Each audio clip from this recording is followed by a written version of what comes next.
pour prononcer son discours d'ouverture. Monsieur le Président.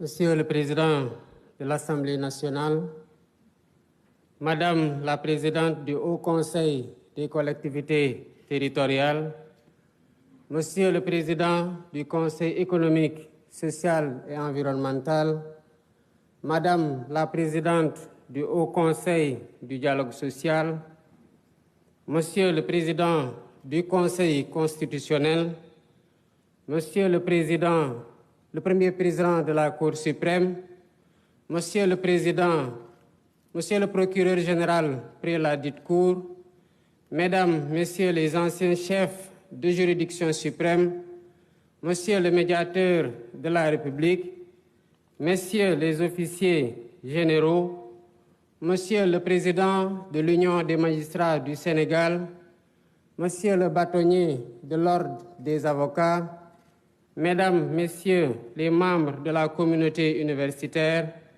Mesdames, Messieurs les officiers ministériels et auxiliaires de justice, Mesdames, Messieurs les leaders de partis, coalitions de partis politiques et candidats à la dernière élection présidentielle, Mesdames, Messieurs les représentants des autorités coutumières, religieuses, du patronat, des centrales syndicales, Mesdames, Messieurs, chers invités, en votre rang, titre et qualité. Je tiens tout d'abord à exprimer ma profonde gratitude à chacun d'entre vous pour avoir répondu favorablement à notre invitation à l'occasion de cette journée nationale du dialogue. Cette cérémonie qui nous rassemble s'inscrit harmonieusement dans nos vieilles traditions socio-culturelles de 10 sceaux que nous perpétuons au sein de nos familles et de nos communautés. Fidèle à cet héritage de longue date, j'ai tenu à maintenir dans le calendrier républicain la date symbolique du 28 mai consacrée au dialogue national. En accord avec l'esprit de mon discours d'ouverture, de mon discours d'investiture, de mon message à la nation à l'occasion de la fête de l'indépendance et de mes orientations au Conseil des ministres du 9 avril, je réitère aujourd'hui la priorité élevée que j'accorde à la concertation comme mode de gouvernance des affaires publiques.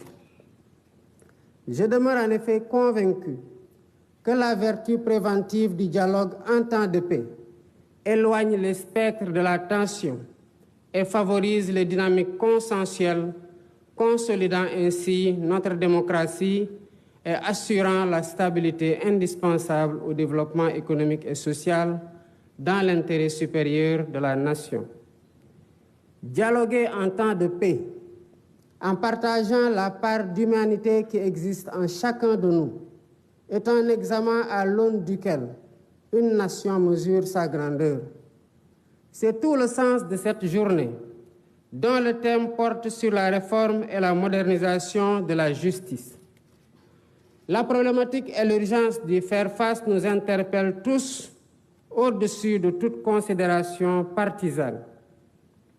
La diversité des acteurs ici présents en témoigne éloquemment. De plus, pour faire de cette concertation un cadre inclusif le plus large possible, nous avons lancé le 23 mai la plateforme Jubanti comme Vox Populi pour recueillir les contributions citoyennes. Sa gis-gis ci doxalinu yoon. La justice étant rendue au nom du peuple, il est donc pertinent que le peuple ait son mot à dire sur la manière dont elle doit être rendue. Au demeurant, je rappelle déjà qu'en avril 2018, le besoin de modernisation de la justice avait fait l'objet d'un rapport d'un comité de concertation mis en place par le garde des Sceaux, ministre de la Justice. 6 années après ces concertations, et après avoir été traversées par de violentes secousses, force est de reconnaître que notre système judiciaire a besoin d'une profonde refondation, que seule une approche inclusive permettra de réussir. Œuvre collective, démarche participative et exercice de co-construction. Voilà le triptyque qui doit guider notre action. Sous ce rapport, je voudrais particulièrement insister sur le fait que nous n'ouvrons donc pas ici un procès en inquisition pour désigner un ou des coupables à jeter aux orties. Il est plutôt question de tenir un débat lucide et serein, posé et apaisé, pour ausculter notre système judiciaire, identifier ses forces et faiblesses et rechercher ensemble les solutions aptes à refonder son fonctionnement et à améliorer ses performances. Je ne reviendrai pas ici sur les principes fondamentaux de la justice dans un état de droit, sinon pour en rappeler la quintessence, à savoir la séparation des pouvoirs, l'indépendance, l'impartialité et l'intime conviction du juge, l'égalité de tous devant la loi, la présomption d'innocence, le principe du contradictoire, le droit à un procès équitable et l'habeas corpus, bouclier contre les arrestations et détentions arbitraires. En rappelant ces principes énoncés et encadrés par des règles, des textes légaux et réglementaires, j'ai en même temps conscience qu'ils ne suffisent pas à eux seuls pour jauger l'indépendance, la crédibilité et l'efficacité d'un système judiciaire. En effet, quelle que soit la pertinence des textes, c'est d'abord et surtout à l'aune de la pratique qu'on peut juger si un système judiciaire répond aux idéaux et exigences de l'état de droit. Voilà pourquoi, à travers ces assises, nous voulons interroger notre système judiciaire en revisitant ses règles et mécanismes afin de le perfectionner et le hisser à la hauteur des ambitions et aspirations de notre peuple. Les thématiques qui seront débattues incluent notamment le statut des magistrats, l'organisation et le fonctionnement du Conseil supérieur de la magistrature, la dématérialisation du service public de la justice et le numérique, le temps du procès pénal, le régime de la sanction pénale, le cadre juridique et institutionnel de l'administration pénitentiaire, les conditions de détention et de préparation à la réinsertion sociale des détenus, le régime de la privation de liberté, la prise en charge des enfants en danger ou en conflit avec la loi. La finalité de cet exercice est de nous aider à baliser la voie pour une réforme pragmatique de notre système judiciaire, afin qu'il inspire davantage confiance aux justiciables et préserve sa dignité.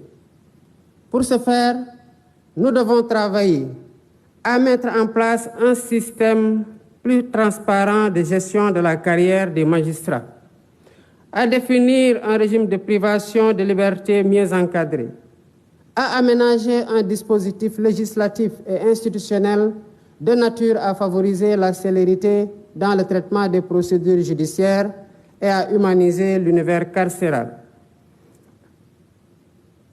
à instituer des plateformes dématérialisées et fonctionnelles et améliorer le fonctionnement du système par l'allocation de moyens budgétaires suffisants et la poursuite du programme de construction et de réhabilitation des infrastructures. Il convient aussi de rappeler que pour bâtir l'état de droit que nous voulons, la réforme et la modernisation du système judiciaire ne doivent pas seulement se limiter au volet pénal, qui, il est vrai, polarise plus notre attention collective.